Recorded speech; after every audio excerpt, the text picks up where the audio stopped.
Congressman, thanks for being here. We know you've got some fires that you're dealing with in neighboring districts. We're thinking of everyone out there, but give us an update, one on the fires, and also, are we going to get a deal on immigration this Congress? Well, not the kind of deal you just talked about. We need comprehensive reform, and I tell you, the Democrats are all for it. Had the Republican put that bill on the floor as we requested last summer, it would have passed. Comprehensive, everything from border walls to dealing with DACA, then on to agricultural labor, specialty labor issues, as well as dealing with those who have been here for some time. We can do it. We will do it. You'll probably see a bill, a comprehensive immigration bill, move out of the House of Representatives this next year. But with regards to infrastructure, you know, there are a lot of folks in the Conservative Party who really don't want to see an infrastructure bill move. They don't like the idea of government spending. Is this an area where House Democrats might be willing to forge ahead, make a deal with the president, make a deal with other Republicans to get infrastructure done? How? We really have no choice. America has no choice. We have to deal with infrastructure. I'll give you one example. I have a huge rural district. Agriculture in that district is rapidly changing to using broadband internet connection to properly manage everything from fertilizers to irrigation and harvesting. Can't do it without that broadband infrastructure, which literally does not exist in large parts of America's agricultural communities. Obviously, we have roads and trains and planes and all of the rest in ports. All these things need to be done. We're going to have to pay for it, and we have ways of accomplishing that. We just cannot do what the president wants, which is basically toss the burden back to local governments. They don't have the money. The federal government's going to have to take the lead, as it should have been doing over these last several decades. I have to say, though, people recall after Donald Trump was elected in 2016, there was a lot of talk that Democrats and Republicans would come together on infrastructure. Who can argue about spending $1 trillion to build some better roads and bridges, broadband, some of the things you just talked about? It did not happen. And it always, I feel like the two sides are farther apart today than they were back then, when there's always, even for Donald Trump, a little bit of a honeymoon. What makes you think there's any will in either party to hand the other party anything that looks like a compromise, a deal, a victory, anything like that? Well, because at least the Democrats, we've always want to move the country forward. We're always willing to use the government appropriately and properly as a tool to accomplish that. And this isn't new. The railroads were built in the 1800s with mostly federal money. Now, that's a reality, and it's been going on since the very first Congress of the United States, where the federal government reached out to build infrastructure. At that point, it was canals and postal roads. Things haven't changed. The federal government has a responsibility. Can we do it? The president's proposal was broad, except it was seriously, seriously flawed. It would reverse the role of the federal government from being the major partner to being the minor partner and forcing local governments to come up with 70 to 80% of the money. That wasn't going to happen. So we can move forward on these things. The broad outlines have been known for a long time. Yes, we'll have to find the money, and we can do so. There's also a lot of thinking in Washington, and again, even among some fiscal conservatives in your own party, that Donald Trump essentially spent the money for the infrastructure bill, the $1 trillion or so, by giving away that tax cut.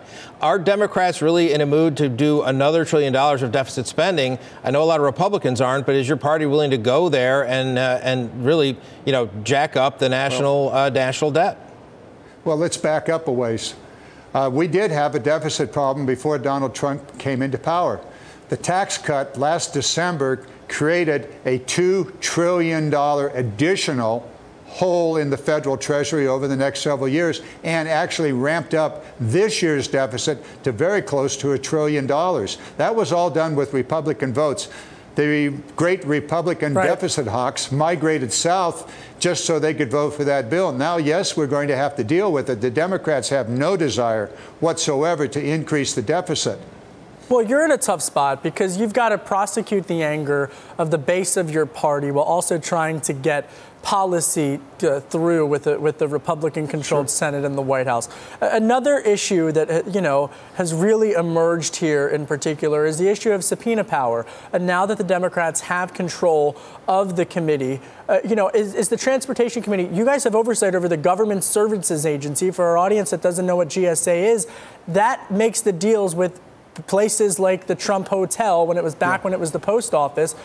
Is the committee going to look into that? In addition to dealing with infrastructure, are you going to consider using subpoena power for the GSA to find out what went on with the Trump Hotel deal? Well, all of us ought to pull out the Constitution of the United States, and it says very, very clearly that no official, myself and the president and others, can take a gift from a foreign government, a prince or a king.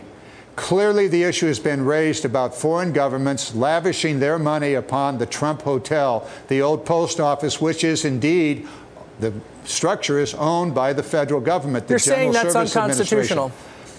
I am saying it is a major question of whether Trump has personally received an emolument, gift, or money from a foreign government. We need to look into that. Can we use our subpoena power in the Transportation Infrastructure Committee to look into it and see if, in fact, there is a factual break of the Constitution? The answer is yes. We should. We must. We have a constitutional responsibility to hold the administration accountable, to hold them in check, to look at what they are doing and to see if it is within the law, and in this case, within the Constitution. And we should use the subpoena power. What will we learn? Well, that's why you use the subpoena. Did the president receive a gift, money, or an emolument from a foreign government, a prince or a king? Think Saudi Arabia here. Think Kuwait and other countries that have been lavishing their money at the Trump Hotel, which is owned in not a blind trust, but in a trust with the president having all the power over that trust and all of the profits and assets of the trust directly available to him. It is an important question. It's one that we must, as laid out in the Constitution, hold the president and his administration accountable and be a check on unbridled power of any administration, in this case, the Trump administration. We've got just a few seconds left here quickly, but, to go back to Kevin, the start of Kevin's question, prosecutorial overreach, let's call it. Is the United States, are the voters in the United States ready for subpoena after subpoena, investigation after investigation out of this new and still relatively slim Democratic majority aimed at the president? The election was all about policy issues that are important for the people of America. You talked about transportation. We should talk about health care. We could talk about the environment. We can talk about climate change. All of these are fundamental policy issues that the Democrats will absolutely be pursuing. But we also have a constitutional obligation to be a review of what the administration is doing. When necessary, when the administration refuses to come forth with the proper information that we need to do our job, as laid out in the Constitution, that is to be a check, to be oversight over the administration to make sure that they are following the laws as have been written, then we can and should use the subpoena. We don't want to go wild on this. We want to pass legislation that's important for people of the America. All of these things need to be done. However, we also have the responsibility to hold the administration in check. And one more thing that is very, very much in play is the president setting up obstruction of justice with Mr. Whitaker. It appears that he may be. And this is a fundamental question of overreach by the president. We did not elect a monarch. We have a country of laws and constitution. Right. And the president is not above the law, and he cannot obstruct justice.